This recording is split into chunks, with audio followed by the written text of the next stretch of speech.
Thank you, Brother Exam. Good afternoon, brothers and sisters. Do you believe that you are loved by God? God loves you. If you have read the Gospel for today, it is an assurance that God really loves us. Because the Gospel for today is taken from John chapter 3 verses 13 to 17. And it is stated there that God loves the world that He gives His only Son for all of us.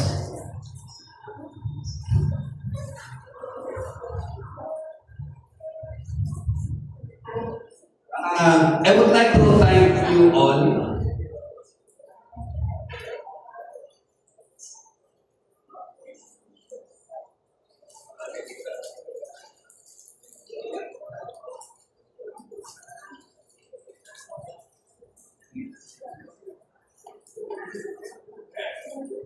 I would like to thank everybody for coming over this afternoon. I know that how precious is your Sundays are. And coming to the CLP this afternoon is a manifestation that you are giving yourselves to the Lord. So may I introduce myself again. I am Jesus Diaz Jr. You may call me Brother Jess. A doctor by profession, an internist. And please allow me to open the door as you enter the BCBP way of life. My talk this afternoon will dwell on how and the whys of the call to be disciples. So this is my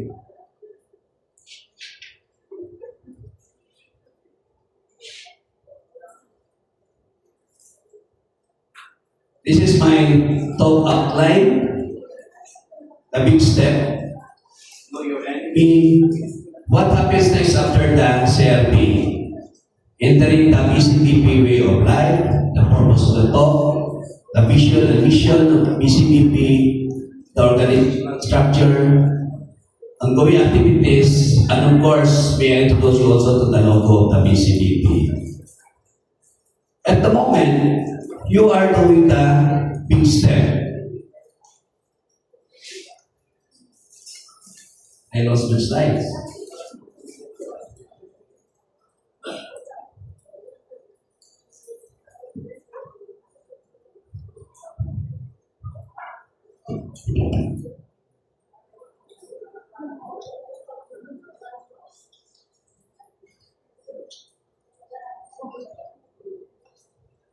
Mike.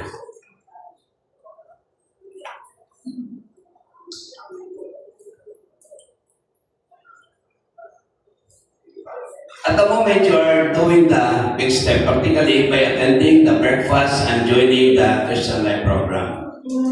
So you are moving your left foot forward. But how can you make a big stride?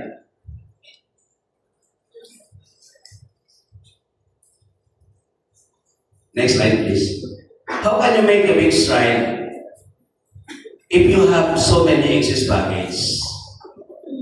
It is very difficult to make it through the BCBP kung kadamo siya nagkahawin sa inyo. No? As we all know, if you enter a renewal community like this, ang aton nga kontra, double ay pinasya para makakakita pa. So we must not allow that, brothers and sisters. So how can we do that? Through prayers, we can overcome everything. There are a lot more temptations in our desire to follow the Lord, and we must not succumb to these temptations. So, temptation hindi lang nasang kasakitan, but sometimes pleasures in life are the temptations that we are facing. Entering the BCBP way of life. So this is the last session of the Module 3 and marks the beginning of your journey towards becoming the full member of the BCBP. So after the session, you'll be starting with the culture talks. Next slide, please. So we will divide the talk into two parts. One is to give you an overview of the BCBP's life and mission, and number two is to touch on the formation process. My purpose is to explain to you what it means to be a member of the BCBP, for you to participate in its life and mission, and to make aware of your shortcomings and to be able to know what is right and what is wrong. So we will help and guide you in your journey towards faith. Your discussion group leader will be of great help in this process. So what we want from you this time is a big yes to go on. Next slide. Ako na siya. So therefore, the goals of this talk are the following: to give you an overview and better understanding of the community, and to motivate you to embrace the brotherhood's own beliefs, values, customs, and social structure. Next slide, please. Before we go on further, I would like to bring you to the meetings of the BCBP. So BCBP started in Ann Arbor, Michigan, and came to the Philippines in Ayala as an outreach known as the Ligaya ng Panginoon, a covenant community which was established in 1975 by a charismatic prayer group at the Assumption College in Makati. Ligaya has grown to be the most successful renewal communities. Next slide. And in order to bring gospel message to other sectors of the society, and its desire to share its spirituality with more and more people. Next slide. Ligaya established several renewal ministries and evangelistic movements. Next slide, please. And one of which is the Brotherhood of Christian Businessmen and Professionals, or the BCBP. Next slide. Due to the potential influence of the businessmen and professionals in the moral, social, and spiritual lives of the people, Ligaya ng Panginoon consider these people to be a big area of evangelization.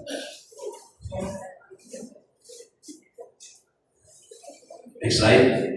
Thus, the first BCBP breakfast was launched in July 30 of 1980 at the Makati Sports Club, attended by 24 businessmen and professionals. So this signaled the start of the first life and spirit seminar, which is the forerunner of the Brotherhood of Christian Life program, which you are attending now. In the span of 2 years, next slide, BCBP chapter was established right from where it started. So that is in Makati. By 1984, the chapter was split into two, making the Pasig River as the boundary. The North chapter was based in Green Hills, and the South chapter remained in Makati. Then, with this milestone, BCBP, like wildfire, wala na siya sa untat-untat. It gave birth to other chapters: Alabang, Metro Manila North South chapter, followed by Taguban, the North Luzon chapters in 1986. After that, there was no stopping of the expansion of the BCBP. In 1988, BCBP landed in the busy centers of the Philippines. Cebu, Puerto Princesa, and Bacolod chapters were established. Amo na brothers and sisters kung nag-servisyo, takong isa tamo sa Emeria.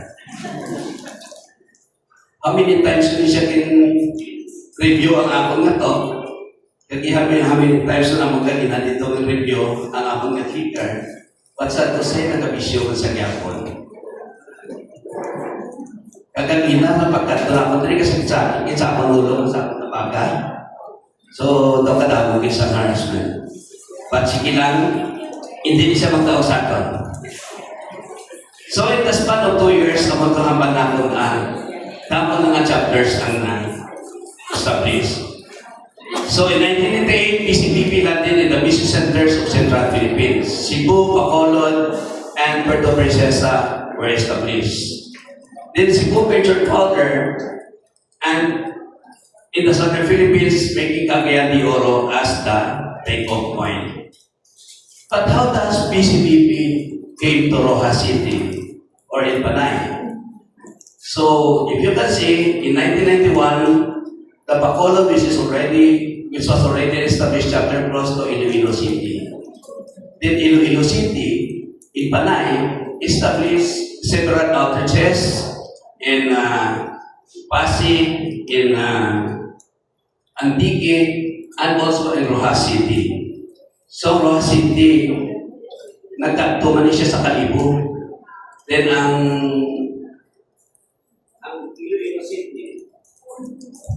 Iloilo City was split into two, giving birth to the Molo chapter. Molo chapter went to Antique, and Iloilo went to Pasig.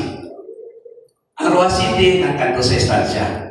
Then last year, Rojas City chapter was split into two. So giving birth to the Rojas City is chapter.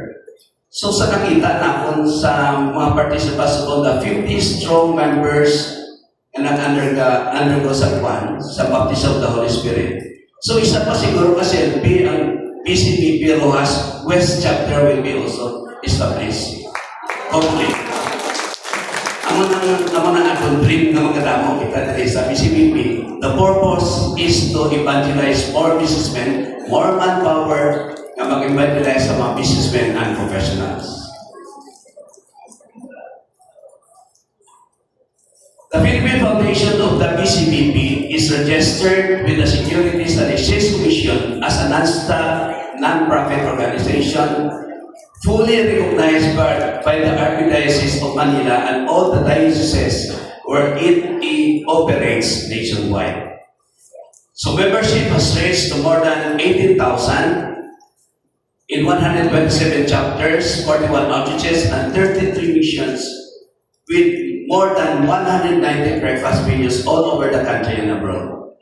So chapters were established in Los Angeles and Canada. Several outreaches were opened in San Francisco, West Covina, New York, Chicago, Guam, New Jersey. And in Southeast Asia, we have outreaches and chapters in Singapore, Thailand, Jakarta, Kota Kinabalu at present. So they are now asking for prayer because they will be opening a mission in Australia. So panguyuan natin sila, brothers and sisters. The PCBP has a singular distinction of having introduced and sustained the Christian Men's Breakfast, which changed the lives of many businessmen and professionals throughout its years of existence. So with this history of the PCBP, what is really behind that symbol? As I have mentioned, my talk is only to explain what it means to become a member of the PCBP and to participate in its mission. So this will help you in your discernment whether the PCBP is the right place and the right community for you. PCBP came into existence as a result of a call from the Lord to business people to bring Christ into the marketplace and win the marketplace for Christ. Our mission is to win business people and professionals for the Lord through evangelization and transform the marketplace and professions with the values of the gospel. So the PCBP is a missionary community of disciples with very specific tasks to evangelize the marketplace and transform the marketplace and profession. So how do we do this? We accomplish this through a process of ongoing personal conversion, a commitment to professional excellence, community and nation building, practice of justice and integrity, and responsible care for all those entrusted to us. BCBP or the businessmen are the instrument of Christ in the marketplace. This is the challenge to all of us.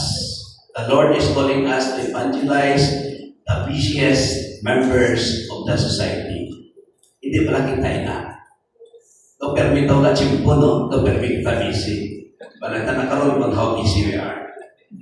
BCBP therefore has to evangelize businessmen and professionals.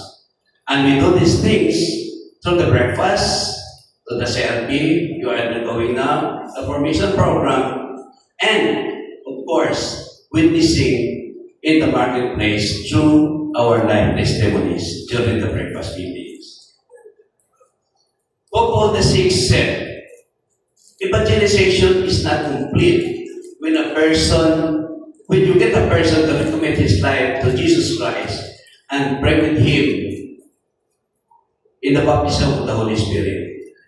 Evangelization reaches its completion when that person is integrated into Christian community, has been formed in the basis of Christian life, and equipped to share in the mission of the church through its community. Our effort to win the marketplace involves a spiritual warfare, a clash of cultures. Mabadyakan natin ginina, brothers and sisters. To win the marketplace means to change the value system of business from the culture of profit above all else to the one of genuine concern for all stakeholders, including the little people, which is the very opposite of what is happening now. Hindi ba na? You know what I mean? Wala mang gusto kapasi ng tusbo. BCBP needs men and women of influence with decision-making authority.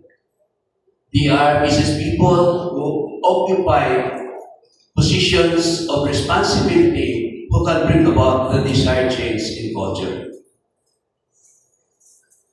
Preferably, young executives, entrepreneurs, and professionals with influence. So you may ask yourselves, why were you invited to the BCLP? Because we believe that you have the capacity to influence other people in the marketplace. Then you may ask, how does BCBP survive? Where do we get our financial support? Of course, through tithing. Financial giving is part of a mature Christian life. Every single member of the BCBP being part of God's church shares its responsibility for its continued existence according to his capacity. So no community has the right to have a program for which its members are not prepared to assume the full financial responsibility. So this means we do not only make our time available, our talents available, but we should also support the BCBP by our financial capacity. Since we joined the BCBP in 2001, we do tukay-tukay na galing kami 24 years, we see to it that we give our tithes regularly every month. So I'm very proud to say that halin sa pag-umpisa namin, wala kami nag-absent hatag sa tithes that is regular. Bisang gamay lang, basta regular sa continuous. We don't have fixed income, being self-employed musicians.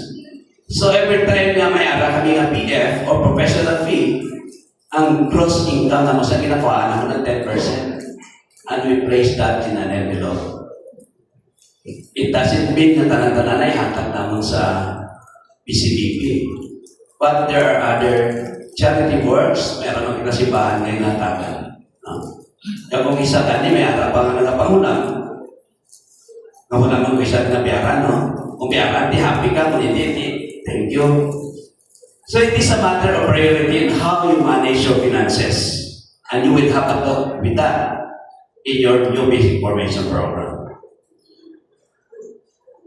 Tithing is a responsibility of each member, not only by the privileged few. Hindi kita mangambal lang, ako man ang tithes ni brother. Ni brother, kita mo na yan, tithes, hindi na kamahata. Kaya ito, sakit na ko ba?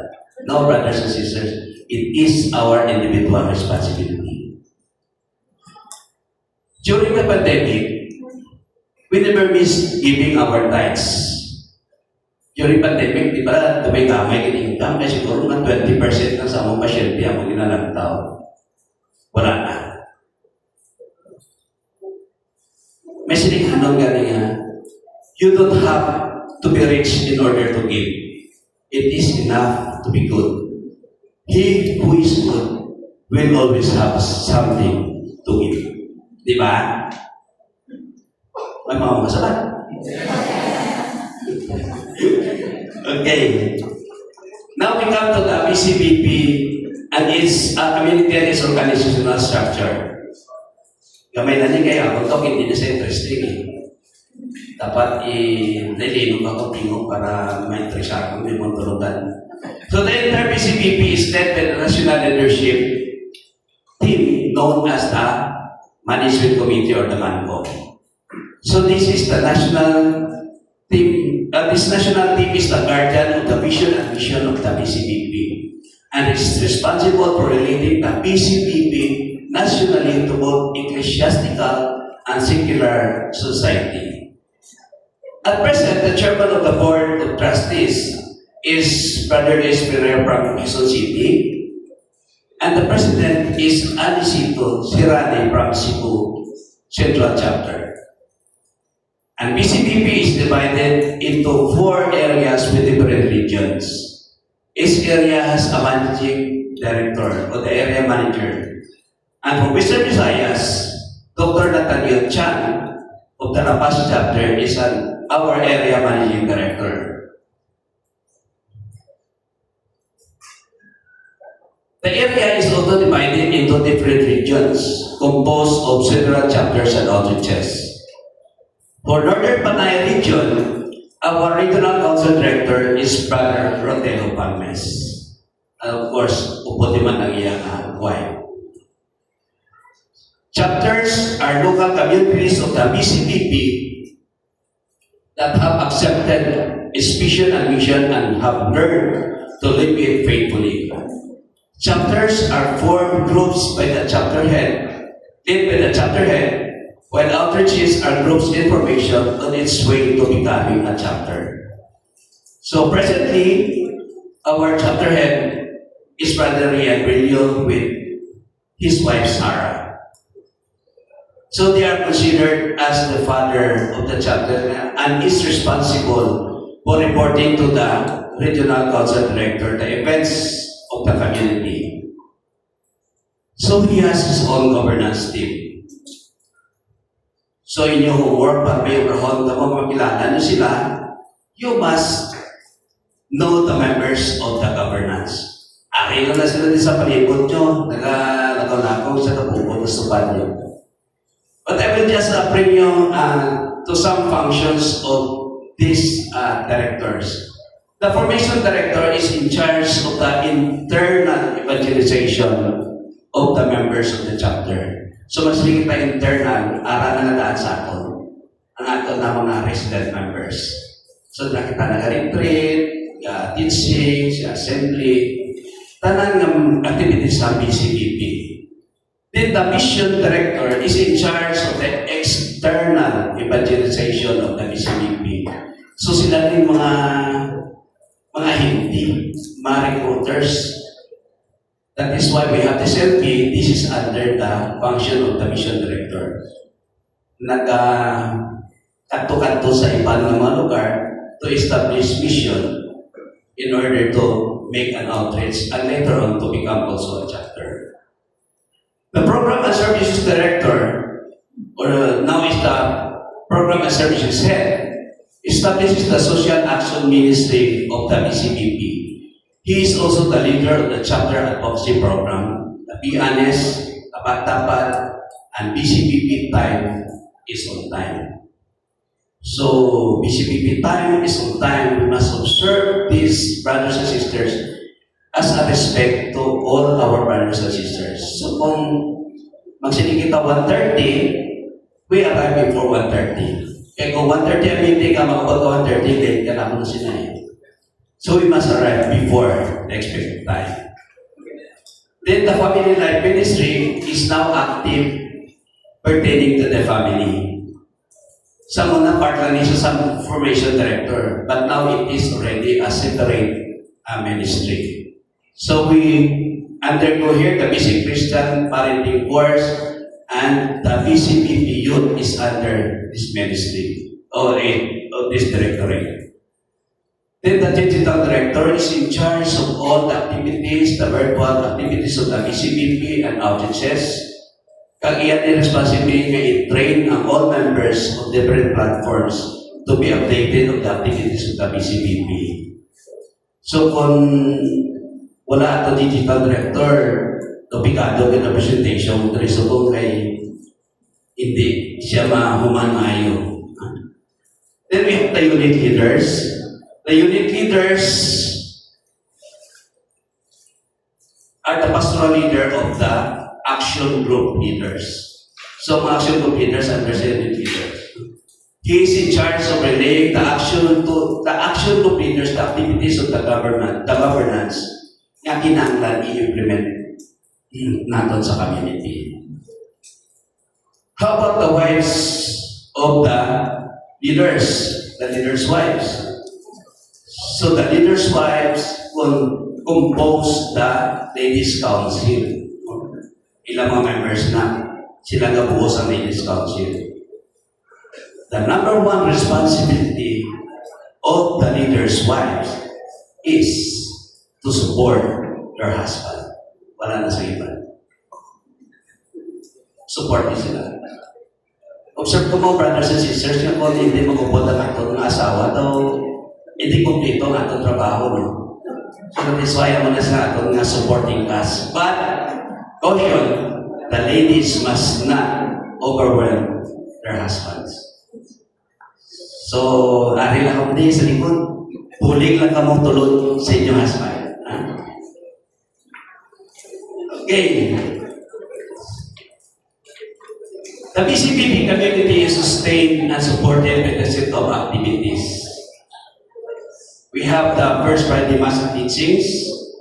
So usually, ang atong community is we submit ourselves to the Lord through a Eucharistic celebration.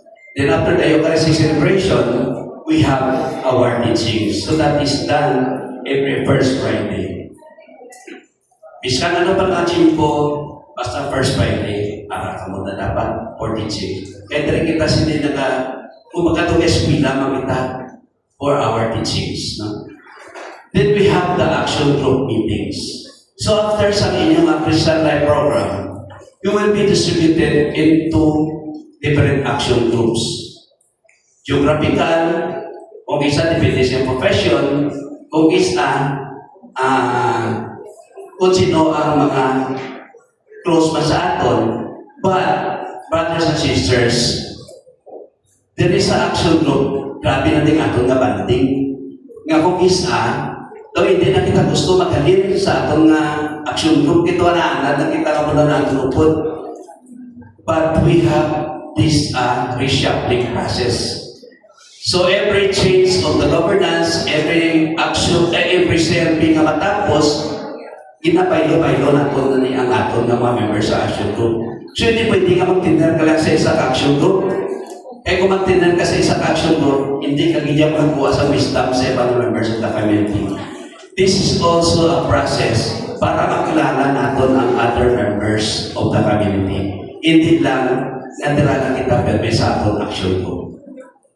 So, base sa pinakadlaw, namin na inyong grupo, pero may nakabuga ka-action group meeting. Pagkatapos ko, pinang ibukaon na mga mukha magreklamo ko, hindi na ako magatin sa BCPP, kay ikuha nila ko sa akong action group.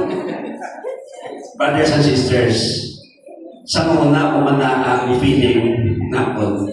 Kaya tungkol nga nato ko kabasi, hindi na ko kabalo dito magpulag sa pagkuna ko action group. But, kanami galikon, maara ka naman sa bagong action group. Especially kung ang medyo mga may edad-edad, di mo makwan, di mo makaobod, naguta mo kung sa wisdom na makuha sila. Through your sharing during your action group meeting. So, din kita nag-grow with brothers and sisters. Then we have the chapter assemblies. This is done every Friday. So, pasalamat natin pala sa aton nga mga na-achieve for the past weeks. So, diri man tama ka, mingle sa aton mga upod sa community. Hindi lang sa aton action group, hindi lang sa aton unit, but to the other members of the community. So, this is done every third Friday of the month. So, kung hindi conflict sa inyong trabaho, kadto ka mo rin sa Chair Assembly, dali yung hindi mag-practice ng inyong mga gifts from the Holy Spirit. Ginhatad sa inyo during the baptism of the Holy Spirit. Ang inyong mga gifts dapat i-practice yung kinasa, kaya kung hindi matulay na. Then we have the National Day of Thanksgiving and Intercession. This is done in all the chapters here and abroad every first Friday of the year. So, first Friday of January. Dari kita nag-Thanksgiving and dari kita nag-resign sa ato recommitment sa ato nga PCBP community. So, for the whole year, palundumonyo mo na nung nagkalatabo sa inyo, and this is the time that you give thanks to the Lord of all the blessings that He have given us. Then the annual convention. Amugin siya ang pinaka-awaited nga activity sa PCPP. So this is what we call the NAP or the National Anniversary Celebration. So ginalook forward hindi naman the National Anniversary. Iskan sa diin pa siya, Luzon man siya da, Visayas man siya da, o Mindanao, nag-a-attend kami sa National Anniversary Celebration. This is the first National Anniversary Celebration na ginatinanakon sa PCBP. That was in 2003 sa may Legazpi. So, harapan na si Brother Rene, buhay pa kasi Brother Chong, buhay pa na sila. No? As Sister Rosie, buhay pa na gyapon sa pero tiguran, Sister Rosie, nakita na kami siya sa nagligat. At least kinada po gyapon, hindi pa siya ulihan. And this is the last anniversary na ginatin na namin sa SMX sa last year lang. So next year, we'll be going for NAT 46 sa Cebu. So kung subong pa lang, hampat na ako sa inyo action group leader si DTL, namatin ka mo sa NAT sa Cebu kay ginapacilitate na siya sa ating speaker ni Brother Reyes Paracosa. So, dapat ma-attend na kita. Ang akong dream na ma-celebrate sa National Anniversary sa USA, ito, aranas ko na umpisa na because last year, August 13, 2023, at 2024, ang first National Anniversary sa USA was celebrated in Las Vegas. Nagtaya ko dito, nagkuha ko sa ticket dito, kaya kasi magtawag ako sa Mercedes-Benz. Nagkuha ko sa ticket. Po, brothers and sisters, tubayan ng ikon tao. Anong tao ka din? Hindi ako sinsya. I hope nga ma-celebrate sila sa NAC sa USA. Kaya kung may visa, kung mag-prepare nyo na kay maupod kita, brothers and sisters. So aside from those activities nga mention ako, there are other events nga ginahimo nato diri sa PCBP. Ang RAC o the Regional Assembly Celebration, which was first celebrated here in Roa City, supong inhimo na siya nga Bay Area, and we now call that WIVA, o Western Visayas Assembly Celebration. Kag hindi nyo pag-ibig, brothers and sisters, because this will be held in Roa City on November 15. So, isa naman sa milestone sa Roa City chapter. Ang first RAC, dari sa aton. Ang first WIPA, dari sa aton. Ang Regional Council Director during sa first RAC was Padre René de Rosario, and the Regional Council Director subong is Padre Otelo Palmes, dari sa Roa City, Yapon. So attend kita sa WIPA. Then we have the men's breakfast. And this is done every Saturday. There is aton. On first Saturday is join. Sino pa sa inyo na rin wala naka-breakfast?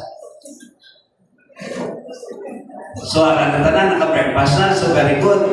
Kaya kung wala ko makapagkatapos inyong breakfast, hindi ka pa mag-graduate sa selfie. Di ba? Pati ka na ako sa una, wala ka mag-breakfast before ko nag-selfie. So, just keep in touch with your action group leader. Then, the PCLP is what you are experiencing now. For the past 7 Sundays, we have helped you find the Lord until you have the baptism with the Holy Spirit. Ang mga kanya katampal, whatever gives during the baptism is for you to nurture and cultivate more para mag-grow ka within yourself. So do not be afraid.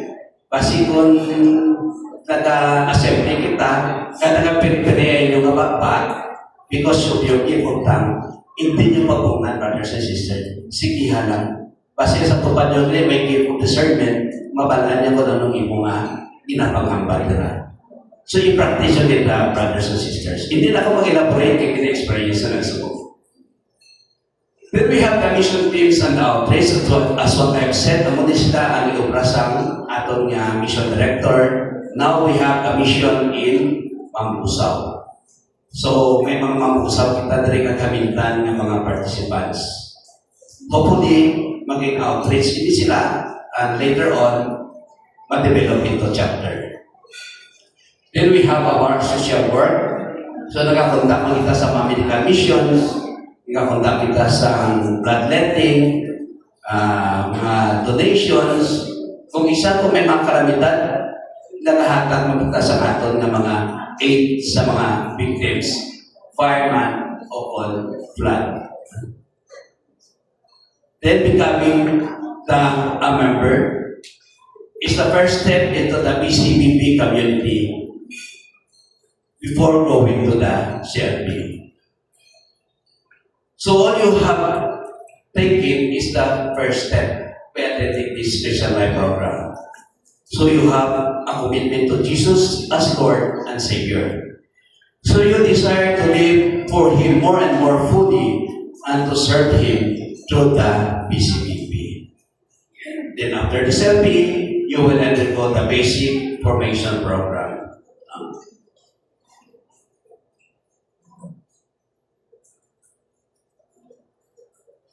Cynthia and I were first invited to the breakfast in 24 years ago. So it was not an easy calling for both of us as doctor by profession, para sa kay Dr. Toto.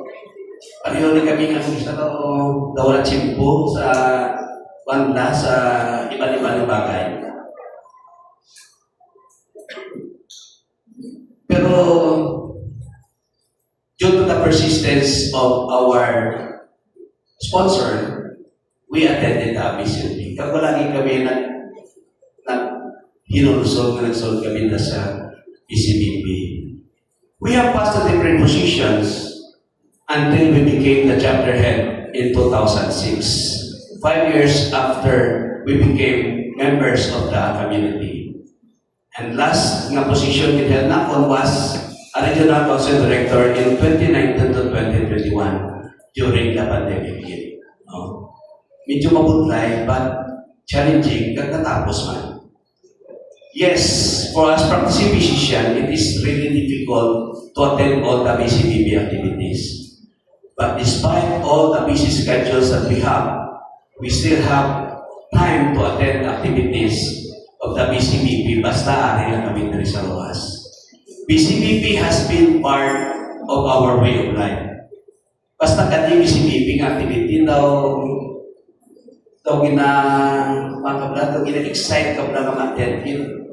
Kaya pala mo ang banding na ito sa atong mga brothers and sisters, lain niya sa banding sa saipan ng mga civic organization. So, mas schedule na gani sa BCBP, kag may invitations kay Pan, gina-forgo ko na naman. Ginauna ko na ang BCBP. Amo na ka remorse of caution, hindi lang tanan nga kasakit na ginhatag sa inyo para makuntag ka sa PCBP, but pleasures in life, brothers and sisters. Through prayers and faith in Him, we're able to fight all the obstacles which hinders us with our service to the PCBP. Ang isa sinika example na tuluman ako sa I have in 2013 na to, I have an invitation sa Tour of Europe. No? Isa lang ko.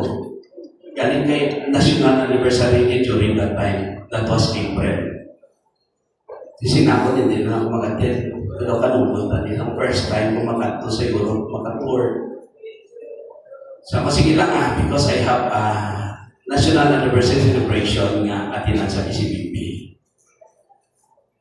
And you know, brothers and sisters, pag-abot sa July, in-offeran ako another. Pero hindi na ako pupunta na ako nasawa. Di ba?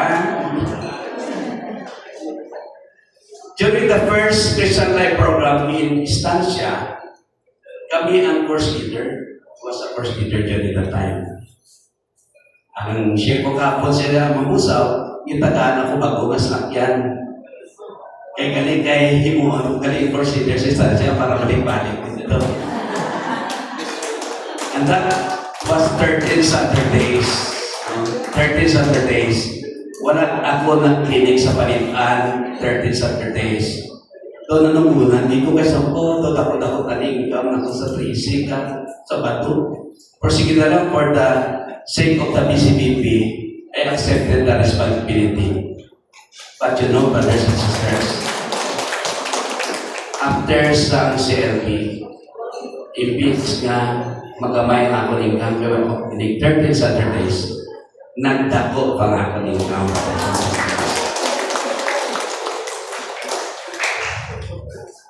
willing to surrender our finances, our time, and schedules to Him. Siya nang hala mag-arrange. Our inspiration was in the verse from Matthew 6, verse 3, which says, "Seek ye first the kingdom of God and His righteousness, and everything will be given you besides." So we just wait kung ano man ang ihatag ni Lord sa amon, ng mga blessings, kung ang mga things na ginapangayon ng mga sili pa ihatag, ang mga silingon, there is something else better sa imo ginapangayon. Okay, brothers and sisters? So that was in Holy Land, Captain Namo. So we now come to the PCBP formation program. All of us need formation, but especially at the beginning of our life of discipleship to the PCBP, we need formation and training in order to follow Christian faithfully and consistently.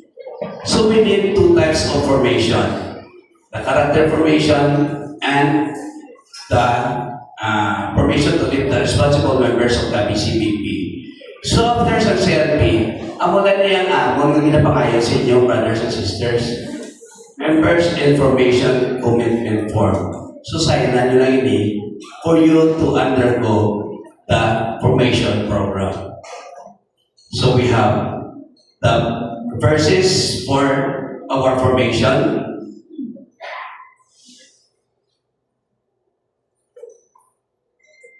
Then we train for participating responsibly in the life and mission of the PCBP.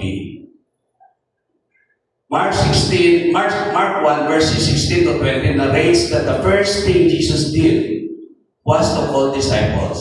He called them to follow Him and promised to make Him fishers of people. So from the beginning, in-emphasize ni Jesus that the disciples involved training and formation. So kung wala ikaw training, wala ka sa formation, hindi ka man maka-impart sa imo inong evangelize. Okay? So we have the new basic formation program. We started with the CLP, the Christian Life program. Then we have the Free to Follow the Lord weekend. Then for the couples, we have the BCMR. And for everybody, we have the PCBR. And the last that you have to undergo is the way of life retreat. So ako na sa pinakalas na weekend na atinan ninyo before ka mo mag-commit as members of the BCBP. So formation is a time for discernment, a time to make a good look of the BCBP and its mission. It gives the BCBP a chance to take a look at you and ask whether the Lord is calling you to the BCBP. But I know, brothers and sisters, once you've experienced serving the Lord to the BCBP, you will crave for more.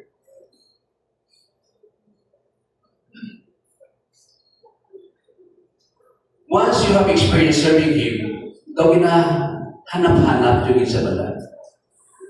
It also gives a chance to the BCBP to look at you and ask whether the Lord is calling you to the BCBP. So, sa country, and you are being looked upon by all the BCBP members. So in other words, if you are beginning to live the BCBP life more and more fully, you will be living the BCBP way of life. So you must answer these questions. Are you living out what you are taught in the various weekend retreats? Are you becoming over time a person with a habit of regular prayer and scripture reading? Or do you have a regular communication with your spouse and children? Does your family become Christ-centered? Can BCBP see you as a faithful steward? Or are you faithfully supporting the BCBP with your time and financial resources?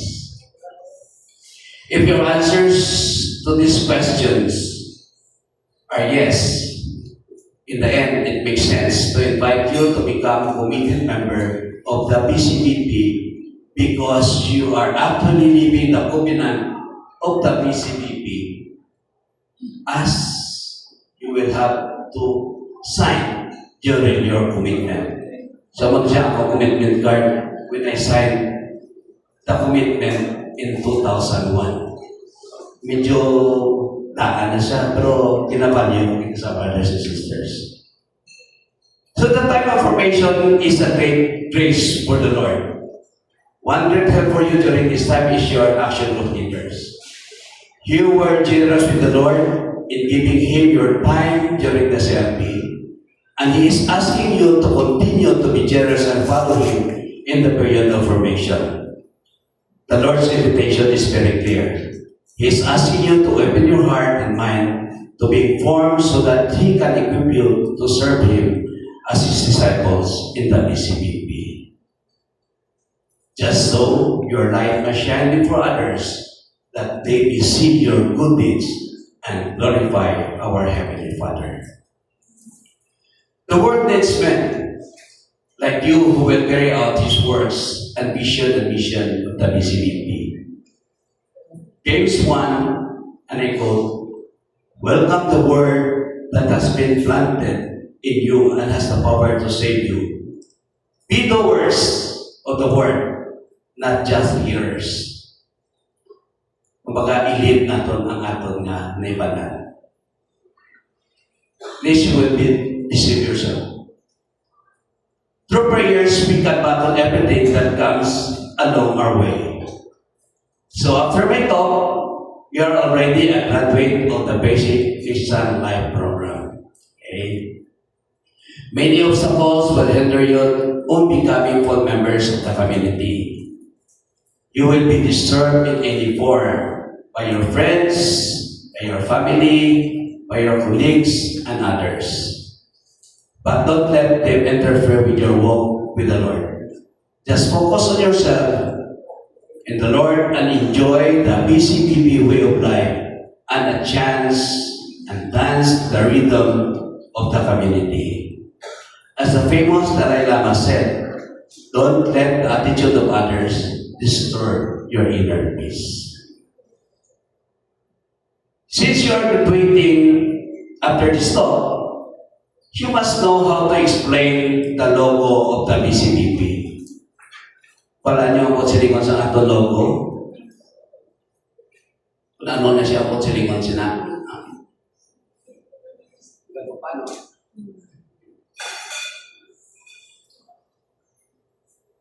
The cross.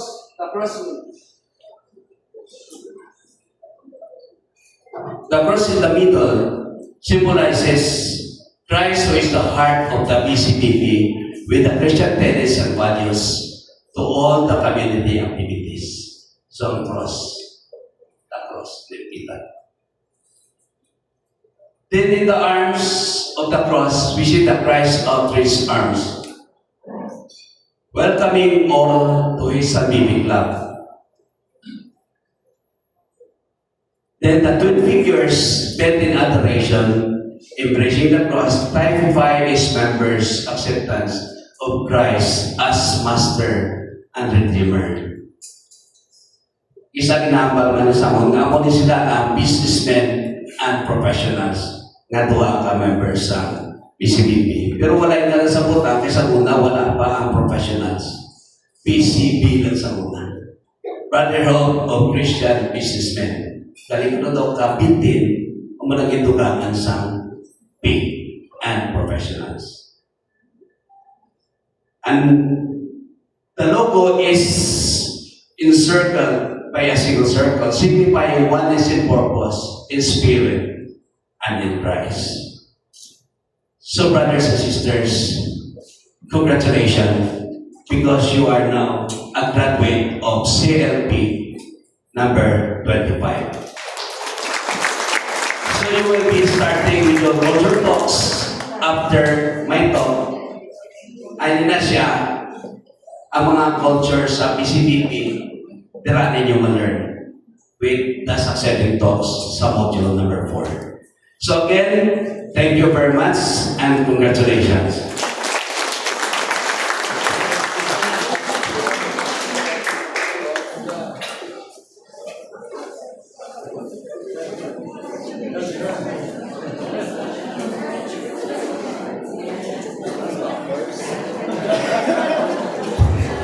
Thank you, Brother Jess. So once again, brothers and sisters, a round of applause to Brother Jess Diaz for that very clear, no? Klarong pagtatag sa ato with regards sa PCBP way of life. I would like to request our secretariat to distribute our handouts as well as our snacks. So pwede maka break for a while.